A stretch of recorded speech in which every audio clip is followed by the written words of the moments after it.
ہم نے فرمایا کہ تم سب یہاں سے اتر جاؤ، جب تمہارے پاس میری طرف سے ہدایت پہنچے تو اس کی پیروی کرنا کہ جنہوں نے میری ہدایت کی پیروی کی ان کو نہ کچھ خوف ہوگا اور نہ وہ غمناک ہوں گے، اور جنہوں نے اس کو قبول نہ کیا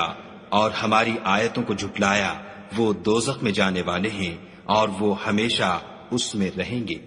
اے آل یعقوب، میرے وہ احسان یاد کرو جو میں نے تم پر کیے تھے، اور اس اقرار کو پورا کرو جو تم نے مجھ سے کیا تھا، میں اس اقرار کو پورا کروں گا جو میں نے تم سے کیا تھا، اور مجھے سے ڈرتے رہو۔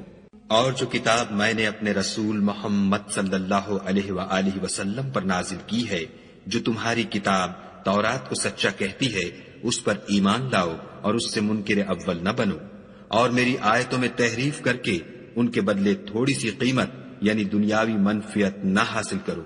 اور مجھے سے خوف رکھو، اور حق کو باطل کے ساتھ نہ ملاؤ اور سچی بات کو جان بوجھ کر نہ چھپاؤ، اور نماز پڑھا کرو اور زکوٰۃ دیا کرو، اور خدا کے آگے جھکنے والوں کے ساتھ جھکا کرو۔ یہ کیا عقل کی بات ہے کہ تم لوگوں کو نیکی کرنے کو کہتے ہو اور اپنے تئیں فراموش کیے دیتے ہو،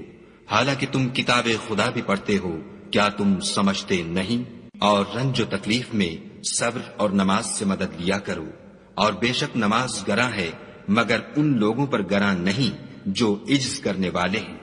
جو یقین کیے ہوئے ہیں کہ وہ اپنے پروردگار سے ملنے والے ہیں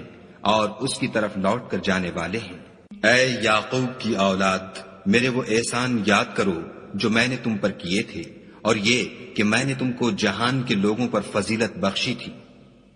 اور اس دن سے ڈرو جب کوئی کسی کے کچھ بھی کام نہ آئے، اور نہ کسی کی سفارش منظور کی جائے، اور نہ کسی سے کسی طرح کا بدلہ قبول کیا جائے، اور نہ لوگ کسی اور طرح مدد حاصل کر سکیں۔